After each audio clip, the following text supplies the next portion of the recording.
ছিল না, ছিল না, ছিল না। মানুষের মধ্যে এক প্রকার শান্তি ছিল। এখন শিক্ষিতের হার বেড়েছে, কিন্তু শান্তি বেড়েছে না কমেছে? কমেছে। শান্তি, যারা শিক্ষিত মানুষ ভালো করে দেখবেন, যারা অশিক্ষিত এদের মধ্যে শান্তি বেশি না শিক্ষিতের মধ্যে শান্তি বেশি? ভালো করে খেয়াল করে দেখবেন, গন্ডগোল কোন সংসারে বেশি হয়? শিক্ষিত সংসারে। অভাব করার ব্যাপার। কেন? টাকার অভাব নাই, পয়সার অভাব নাই, অভাব নাই বলেই ঝগড়া হয়। কেননা অভাব, আসল যার অভাব হলে ঝগড়া হবে না, তার বড্ড অভাব। জীবনে আদর্শ নেই।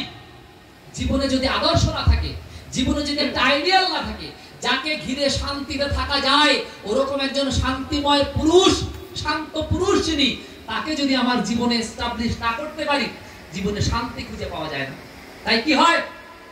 তাই সবকিছুর ভিতরে ওই রকম শান্তি দেওয়ার জন্য খ্রিস্টানরা যীশু খ্রিস্টকে বলে শান্তিরাজ। খ্রিস্টানদের যীশু খ্রিস্টের একটা উপাধি হচ্ছে শান্তিরাজ। মুসলমানরা বলছে নবী হচ্ছে শান্তির নবী। কিসের নবী? জগতে শান্তির জন্য উনি আসেন। দেখেন, সবার একই কথা। এবার আমরা কি বলছি? আমরা বলছি কি আমাদের অশান্তির জন্য ভগবান আসেন যুগে যুগে?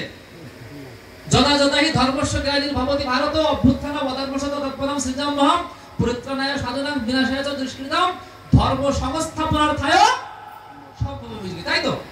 তাহলে তিনি কেন আসেন? ধর্ম সংস্থাপনের জন্য। ধর্ম আসা মানে শান্তি আসা, স্বস্তি আসা, সথা আসা। দেখবেন আমাদের প্রত্যেকটা মন্ত্রের শেষে কি বলে? ওম শান্তি হে শান্তি হে শান্তি বলেন।